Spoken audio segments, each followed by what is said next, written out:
The best way to predict the future is to create it. And that's a quote by Peter Joker. Time is precious, time is money, and this is the Time for Money Talk on Atlantic Television Network. Good day, viewers, and welcome to a fresh episode of Atn Business on Atlantic Television Network, right here in the city of Port Harcourt. This is a network's medium of bringing the happenings in the economic sector of a society to our viewers. This program is aimed at bringing to the doorstep of viewers the business, financial, and economic activities from all strata of society. Its delivery is accentuated through the various stock exchanges across the world, news about government, economic activities, private sector business activities, laced with expert opinions, stakeholders analysis, and correspondence reports. Headlines. Nigeria to strengthen economic this year. Hospitals, tertiary institutions subsidy may go up 188 billion naira. That's a 6 million naira loss in August. Volkswagen braces for a showdown with unions. By the end of the show, you can be rest assured of being informed accurately of financial activities around the world. I am your host, Wendy Aguma. We'll take a short break, and when we return, we'll reel out the details. Don't go anywhere.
Welcome back.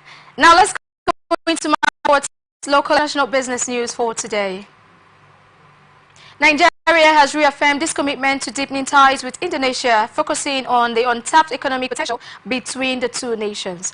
This was affirmed during the second Indonesian African Forum, which took place from September 1st to 3rd, 2024 in Bali, Indonesia. The Minister of Information and National Orientation, Mohammed Idris, represented President Bola Tinubu at the event. Idris, in a statement issued by the Ministry Director of Press, Suleiman Haruna, participated in the high-level multi-stakeholder partnership and joint leadership session, where he emphasized Nigeria's dedication to building a stronger partnership with Indonesia.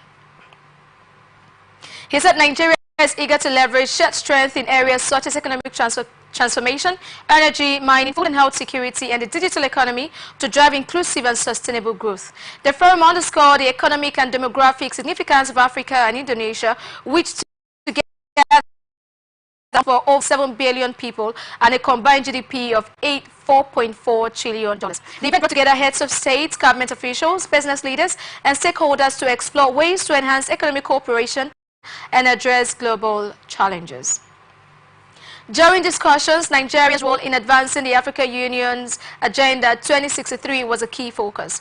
Idris highlighted President Bola Tinubu's ambitious agenda for economic reforms, security, governance, and social development, as well as his leadership in promoting regional trade and stability through the economic community of West African states.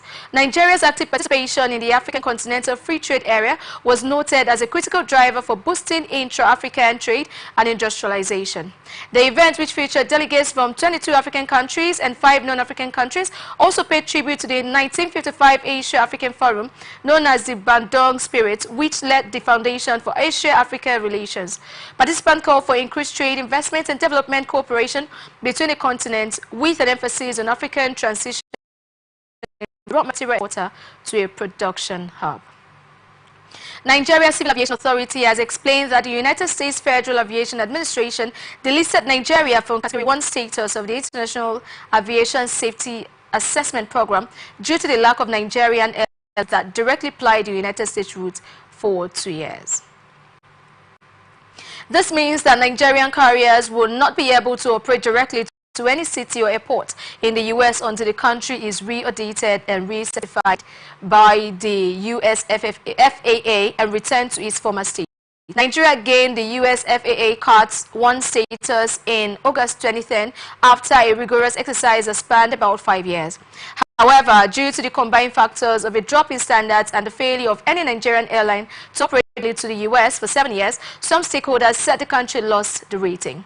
In a swift reaction through a statement personally signed by the Acting Director General of NCAA, Chris Najumo, the agency explained that to operate in the United States of America, Nigeria, like most countries, must factually pass the International Aviation Safety Assessment Program and attain Category 1 status. He, however, added that delisting the country counted no safety offense against any Nigerian airline, adding that aviation in the country has undergone necessary safety and security audits. Federal government, through the Nigerian Ports Authority, has handed over the Tinkan Island water system facilities to Sandos Tinkan Water Project Limited after it signed a 16-year concession agreement with the firm valued at 11 million naira. The MP disclosed that the concessionary would use the year to rebuild, rehabilitation the facility before the agreement would officially kick off on September 1st, 2025. Speaking during the handing over ceremony at Tinkan Island Port Harcourt Complex on Monday, the Managing Director of MPA, Dr. Abubakar Dasoho, explained that this concession agreement was born out of necessity, adding that most of the water treatment plants at the port have gone moribund for decades. So, who was represented at the event by an Assistant General Manager with NPA, Mokhtar Issa, stated that by the following facilities continue staying idle without any value, adding the NPA and the government would lose a huge sum of revenue. According to him, most vessels that visit Nigerian waters always look for fresh water to replenish their stock. Then people stated that the process went up to the Infrastructure Concession Regulatory Commission and Federal Executive Council, which got approval for the concession for 16 years. He said the MPA on his part is supposed to provide a level playing field for the operators to operate, stressing that the government would be able to make the revenue in dollars. Earlier, the Managing Director and Chief Executive Officer of Sandos Tinkan Water Project Limited, Mrs. Angela Atta, said that the concession, which is for 60 years, is valued at 11 billion naira. She added that the company is targeting 100 cubic meters of water per hour. While acknowledging that the company is in good discussion with the financial bodies, Atta, however, said that they are yet to sign an agreement with any of the financial bodies. She maintained that the partnership will help the MPA ensure the supply of clean water to the vessels and others at the ports. Executive Secretary, Chief Executive Officer of FRC, Dr. Rabiu, has sought the backing of the House of Committee on Commerce for the passage of the bill on professional actuarial practice in Nigeria during an oversight function visit to the FRC office in Lagos. He said the passage of the Nigerian Actuarial Chartered Bill would birth professional actuarial practice in Nigeria in line with the global practice.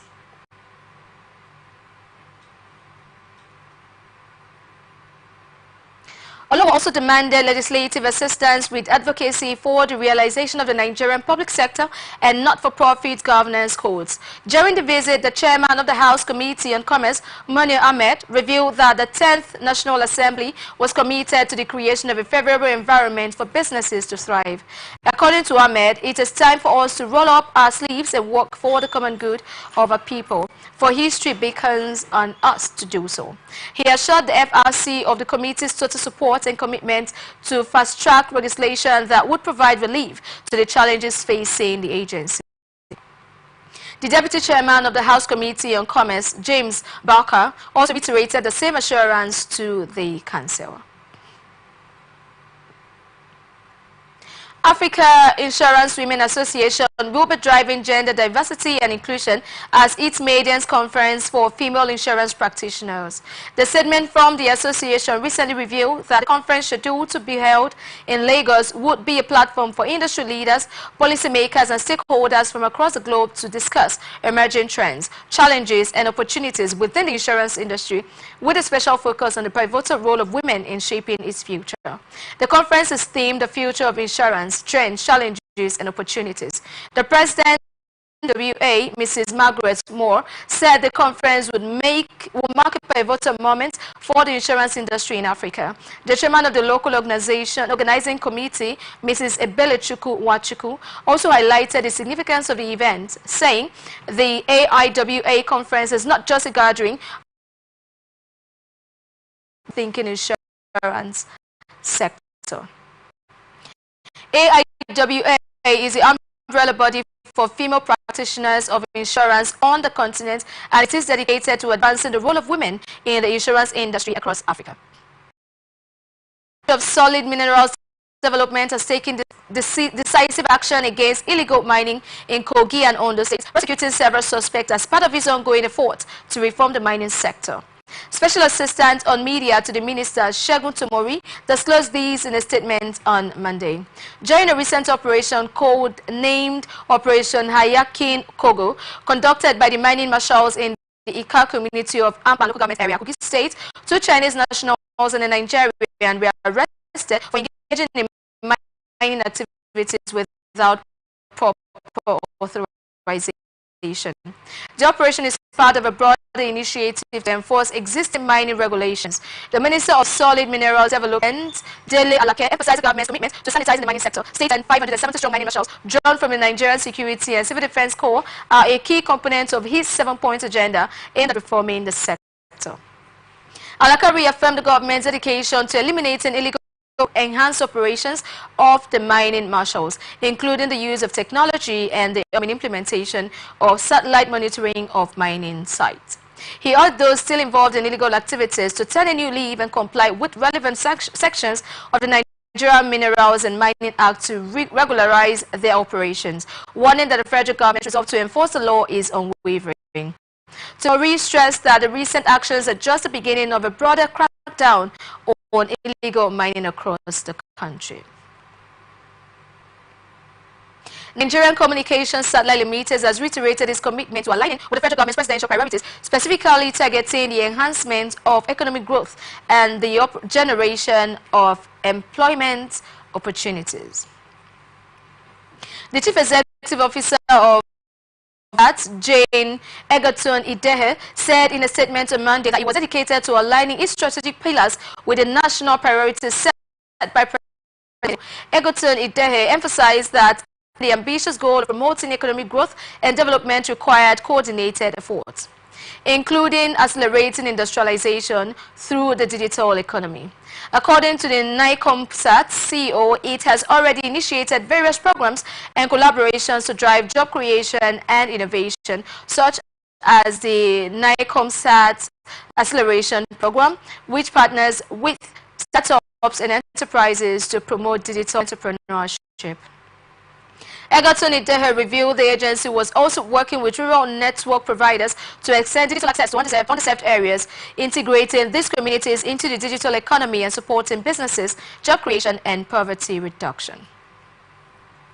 Federal government may spend approximately 188.25 billion naira annually to subsidize electricity support for about 75 public tertiary hospitals and 300 educational institutions across the country. This follows the federal government's approval of a 50% subsidy for electricity consumed in public hospitals and tertiary education institutions nationwide. In April, the Nigerian Electricity Regulatory Commission announced an increase in electricity tariff paid by Band A customers from 68 naira per kilowatt to 225 naira per kilowatt, which was a 300% increment. Band A customers enjoy electricity supply for about at least 20 hours per day. Most public tertiary hospitals and education institutions in Nigeria are under this band. However, many of those institutions have cried out over soaring electricity bills following the new policy. On Thursday, the federal government approved a 50% subsidy for the electricity consumed in hospitals and universities. The decision follows a promise by the Minister of Power, Adebayo Adelebu, that the federal government would subsidize electricity in hospitals and government-owned education tertiary institutions, even if they are on Band A feeders. When he was making the announcement recently in Ibadan, Adelebu said the government would not subsidize private businesses operating in these hospitals. The minister disclosed that the government was aware that hospitals and universities were having challenges paying the bills. However, he said the federal government was planning to meter all businesses running in each of these institutions to prevent paying subsidies to private businesses. The Ministry of Power has yet to give details of the subsidy arrangements for the institutions. Dangote Refinery has commenced the production of premium motor spirits or petrol, positioning the Nigerian National Petroleum Company as its first exclusive buyer. According to a recent report, the refinery, which boasts a capacity of 650,000 barrels per day, is in the final stages of testing and will begin rolling up petrol in the coming weeks. The Vice President at Dangote Industries Limited, Dabukama Edwin, also mentioned that the National Oil Company is prepared to purchase its products exclusively to meet local demands. The report confirmed that the refinery is ready to roll up petrol in the coming weeks as testing has begun in the 650,000 naira barrel per day petrochemical plant. It was earlier reported that NNPC has recently admitted to owing international oil traders approximately $6 billion in subsidy obligations, a debt that has significantly disrupted the fuel supply to local marketers. The shortage stems from these traders halting petrol imports to NNPC due to the unpaid obligations. While NNPC initially denied the claims, the company later confirmed that its outstanding debts have played a critical role in the persistent fuel scarcity nationwide. Recall NNPC Limited recently acknowledged its debt to international oil traders, which has played a significant role in the fuel subsidy shortage affecting local marketers. It was earlier reported that NNPC owes these traders around $6 billion in subsidy obligations, prompting them to supplying imported petrol to the company. This financial strain has placed considerable pressure on the company and poses a threat to the sustainability of fuel supply. The recent announcement that NNPC will become the exclusive buyer of petrol from the Dangote refinery could be a game changer for the National Oil Company, which is struggling with substantial international debts. By sourcing petrol exclusively from Dangote refinery, NNPC could significantly reduce importation and logistics costs, enabling local marketers to purchase fuel at lower prices. The arrangement is expected to ease the ongoing fuel scarcity that has gripped the nation for over a month, with little progress from NNPC so far. With the capacity to meet both domestic demand and export to other African countries, the Dangote refinery is set to play a vital role in stabilizing Nigeria's fuel supply. The Federal Executive Council has recently approved the sale of crude oil to the Dangote refinery in local currency on the condition that the refinery will sell processed petrol to the country in the same currency.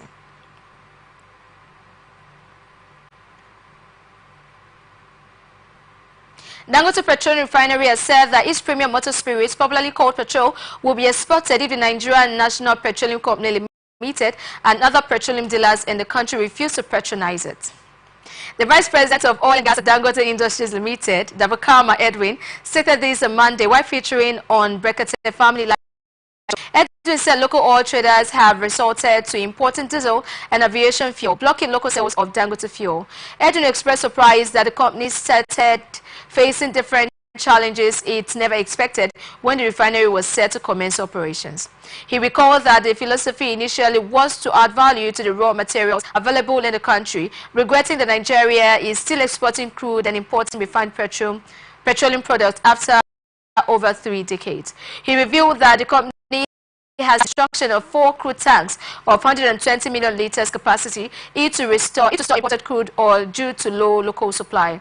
Despite having a gantry that can load 2,900 tankers per day, Atn disclosed that the refinery has not loaded up to 5% of the gantry's capacity, owing to local patronage. He added that the petroleum refinery has adopted what he called the Euro 5 grade, saying this is a grade which is acceptable in Europe or the.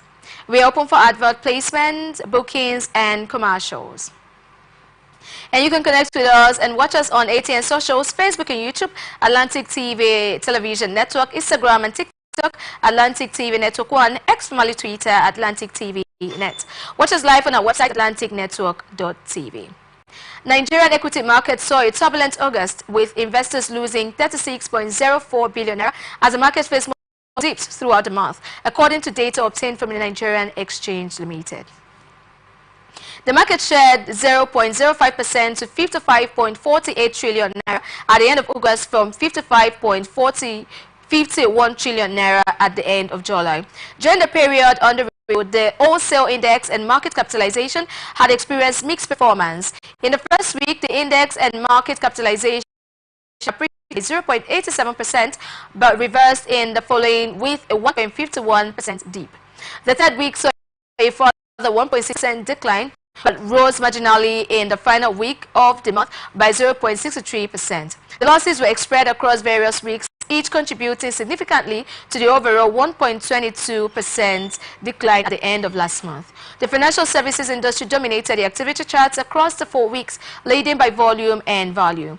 In the first week, investors traded 2.68 billion shares, valued at 49.2 billion naira, in 7,451 deals.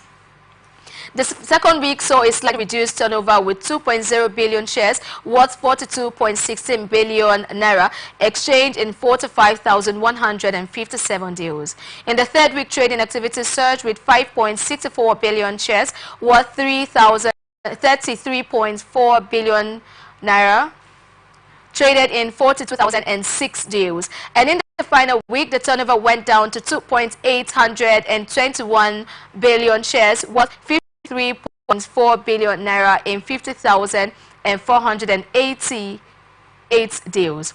In August, investors traded 13.17 billion shares valued at 177.27 billion naira in 185,102 deals.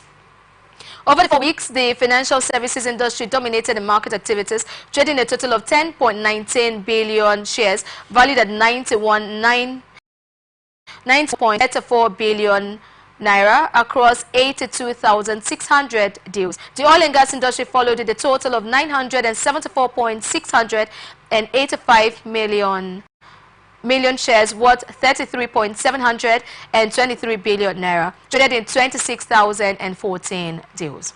The ICT industries in the first week and the services industry in the subsequent weeks collectively recorded 516.275 billion shares valued at 4.703 billion naira in 12,775 deals, showing a moderate performance in comparison to the others. The last week of the month ended with 56 equities appreciated, 26 equities depreciated, and 69 equities remaining. Nigeria Limited at the University of Maiduguri have signed a memorandum of understanding to promote capital market education, foster innovation and support sustainable development within the sector. A statement made available to our correspondent by NGX on Monday mentioned that the MOU was signed during a ceremony attended by both institutions, including the Chief Executive Officer of the Nigerian Action Limited, Jude J. Mika, and the Director of UNIMAD's Business School, Mohammed Madawaki. According to NJX, the agreement underscores a mutual commitment to bridging the gap between academic research and industrial practice, particularly in the financial and capital markets. It stated that through the collaboration, NGS, X-Academic Platform, and the University of Maiduguri Business School would offer specialized courses designed to build capacity in financial and capital markets education. It added that the partnership included consulting services aimed at improving business operations within the community. Additionally, both institutions will engage in shared research, human resource development, and the co-creation of financial and business-related courses.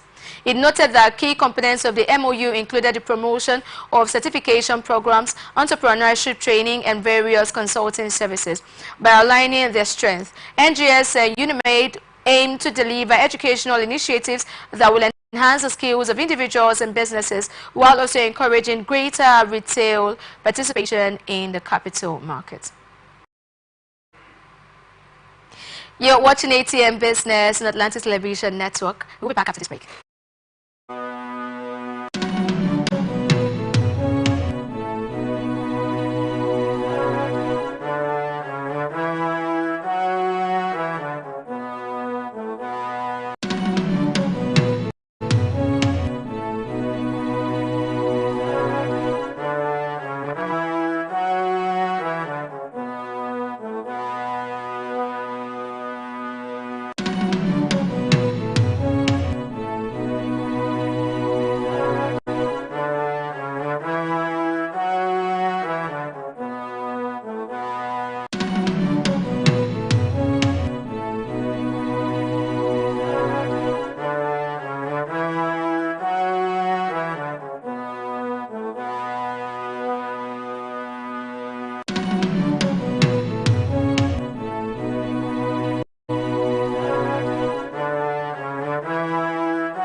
Welcome back. This is Atn Business on Atlantic Television Network.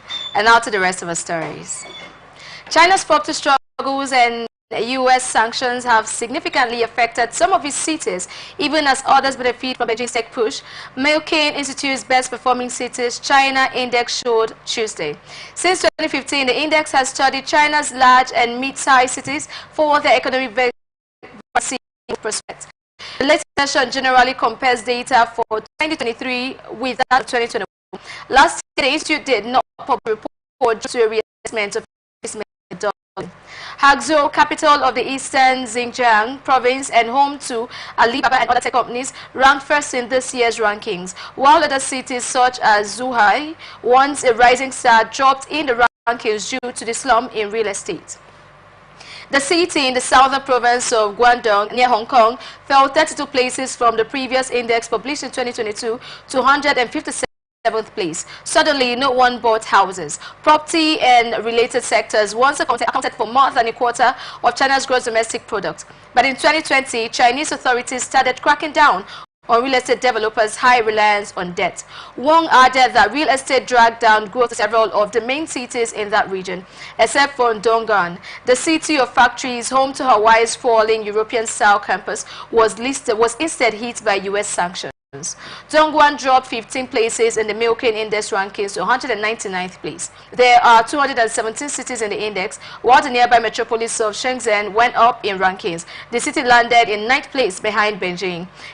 Majority of the Chinese companies initially blacklisted by the U.S. were based in Shenzhen or Beijing, Wang pointed out in the interview with CNBC. Another city affected by the geopolitical drag on the export is Zhengzhou, capital of the Henan province and home to iPhone manufacturer Foxconn. Zhengzhou fell to 22nd place, down from 3rd. From an economic perspective, Hefei in the Anhui province and Wang in central China's Hubei province fared better in the latest index. Wuhan surged by nearly 30 places to 2nd, while Hefei remained among the top 10. Wang attributed this to Wuhan's effort to keep factories running during the pandemic, allowing the city to rebound quickly, while a university in Hefei received direct government support for technological development. As for Hangzhou's success, the institute's research pointed to the city's growth as a hub for e-commerce, manufacturing, and finance.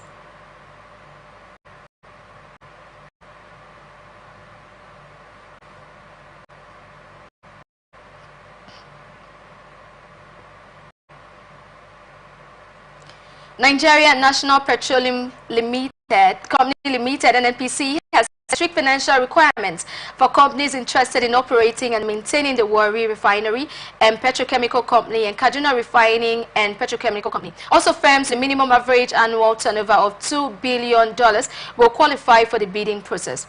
NNPC emphasized that the successful bidders must possess technical expertise and financial strength to effectively manage the refineries and secure a steady supply of petroleum products. The company requires audited accounts for the past 4 years, credit ratings and experience with refinery operations and maintenance. The scope of work for the operation and maintenance contract is extensive, covering production planning, maintenance execution, process engineering and environmental management. Bidders must also demonstrate a commitment to local content, including training and development of Nigerian nationals and engagement with local communities. NNPC assured potential bidders that crude supply to the refineries will be guaranteed after takeover by private firms, but this arrangement is intended to be temporary. The A&M contract is designed to last a minimum of 5 years, a maximum of 5 years. The deadline for submission of expression of interest is September 12, 2024. The tender process will be conducted in 3 stages: expression of interest, technical and commercial. This process aims to ensure that the most qualified and capable firms are selected to operate refineries, which are critical to Nigeria's energy security and economic development.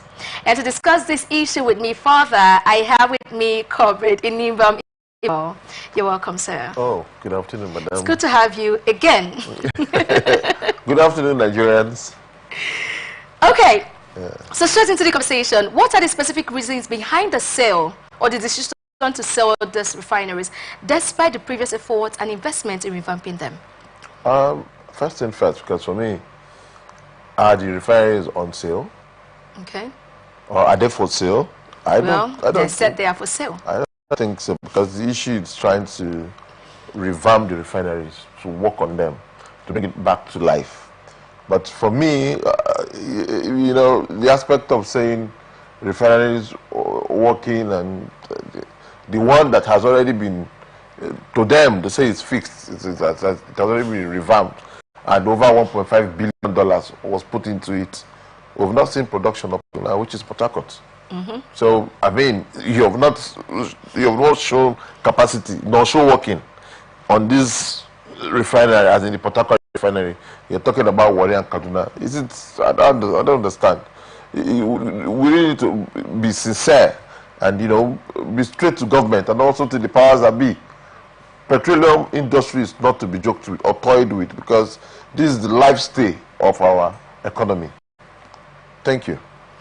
Okay, so to that you're saying that it's a good decision that they want to privatize these refineries? Yes, to privatize it is good.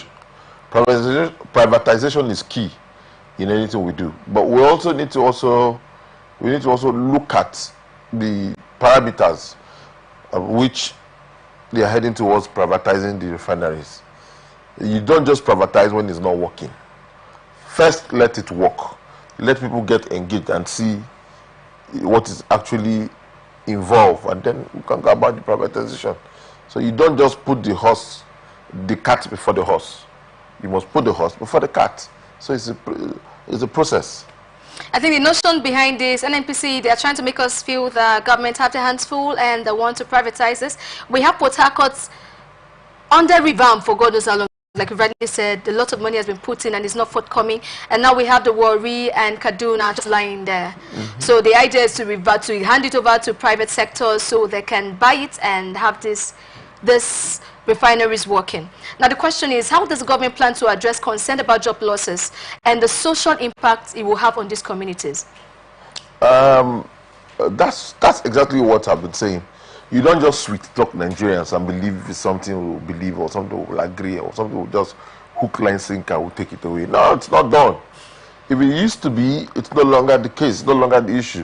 This current government, and especially when it has to do with petrol, you know, for quite some time now, we've been hearing about Port Harcourt refinery, Kaduna refinery, Warri refinery. For instance, they say, Port Harcourt refinery was going to come back in 2 weeks. In 2 weeks' time, we'll start operating. Thereafter, another 2 weeks' time, just like that. Right from the former regime, where we had the former Minister of Petroleum for State, Timothy Silva. Now we have Henneken Lukobri. We're talking about stories. Now on air, it's different thing entirely we're hearing. I don't understand. This is a country where we're into oil and gas. And that the crude, it was God-given, not man-made. Okay. And God has given us so much, yet we abuse this. Here we think, and yet we still think we can play with the intelligence of our fellow man. If actually God was even renting air for us to breathe, by now most of us would have died. True. The aspect of petroleum products, let us know what is actually playing out. The one I heard was that NNPC saying they're having outstanding of about $5.6 billion or thereabout. Yeah. So who are they having this outstanding? With whom? Is it the marketers? Or their whatever business transactions that we don't know? Because for all I know, independent petroleum marketers still have outstanding tickets with them. Independent petroleum marketers, no matter the price of products, the amount they sell to us, even before they now increased it, and we're paying over close to 26 or 27 million for ex-NNPC price. Then, because as I speak with you, currently now, PMS is about 855 naira increment added to it. So let's know. Nigerians will keep shouting. Oh, the next thing, the next phrase you hear is that they say, IPMAN members, they're the one causing issues, they're the one causing scarcity. Now everybody knows it is no longer IPMAN. It is about this pricing issue. Okay, from pricing, before this time, they talked about thunderstorm affecting vessels, to bring this, to bring that. Now you're talking about the price. Now you have increased the price. Which way forward, Nigeria? Which way forward, these petroleum regulators and then petroleum miners, as the case may be? Please. Now, from the look of things, there seems to be crisis going on, or form of chaos going on in the petroleum industry. And that's where we have Ipman complaining, that man complaining. In fact, every of the petroleum sector seems to be complaining. And considering the fact that petroleum, like you rightly pointed out, is a major source of income. Even if we import to stay afloat, we should be exporting, but we seem to be importing to stay afloat. What do you think can be done differently? I've said this and I'll continue to say it. Until we take away politics from petroleum industry, politicians, take it away. And like the refinery, NNPC should be managed and should be done the way the LNG model is. Where Nigeria will have certain, even whatever, whether you're government or not, they will make sure that company does not go aground or does not fail. I think with that kind of model, NNPC will survive. Okay, so that's taking us to our next story. The former Vice President Atiku Abubakar has urged President Bola Tinubu's administration to list the Nigerian National Petroleum Corporation Limited, NNPCL, on the Nigeria Stock Exchange. This move aligns with the Petroleum Industry Act and would promote transparency, profitability, and corporate governance. Atiku criticized the NNPCL's claim of being private, calling it a ruse, since it's the federal government's ATM. He emphasized that listing on the stock exchange is essential for a successful deal, citing the need for transparency and investor attraction. Atiku questioned the viability of NNPCL's new plan, referencing past unsuccessful arrangements and the company's history of corruption. He urged the NNPCL to avoid opaque contract processes, citing dubious deals like the OVA transaction. The former vice president advocated for a transparent and credible process involving the Bureau of Public Enterprise and a technical partner like Standard and Poor's. He emphasized that NNPCL's listing on the stock exchange is crucial to Nigeria's energy sector development. Now, the question is, what is the rationale behind the decision to sell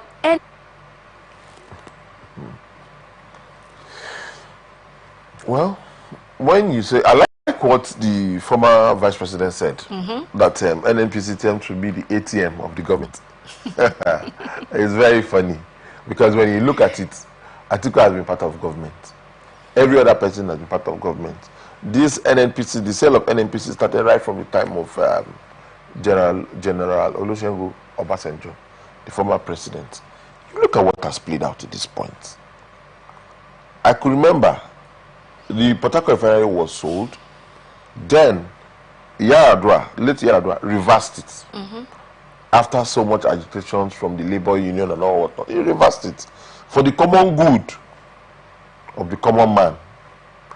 We should try and understand selling of national assets. What are we actually doing to ourselves? Are we selling it for it to benefit the common man, or selling it for just a select few? We need to see and then calculate and then see what is actually playing out.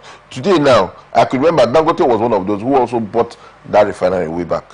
Dangote has built a refinery. And thank God today, Dangote refinery, today as we speak, has rolled out PMS. And be as if it's forever. So for me, if you ask me, and then they're saying they want to sell the refineries, or they want to put up the sale of the refineries and everything, let it be done transparently, where everybody will know actually this is it. Not for you to sell to your cronies and then give to this, give to that. Even the OVH issue he's talking about, he didn't shy away from the truth. OVH, who knew OVH way back? Nobody. OVH just came up, maybe over the years, time and everything, OVH now having more say in that has to do. Let me also say that the arm of NNPC that is likely to be the cash cow that they talked about, the local cash cow, was PPMC, Petroleum Product Marketing Company. Okay. And PPMC right now is overtaken by NNPC Retail. They say it's OVH. OVH seems to be the SPV, the special purpose vehicle for all of these things happening. And now you can see what is playing out. Prices have just been increased arbitrarily, left, right, center. Okay, the aspect of increasing petroleum prices was because of an SQ saying, oh, this will help make sure there's availability of products. And our product is being increased, price has been increased with or without, and we're not even seeing the products. Now, what we're like, how will I put it? When they fix, the refineries are not working.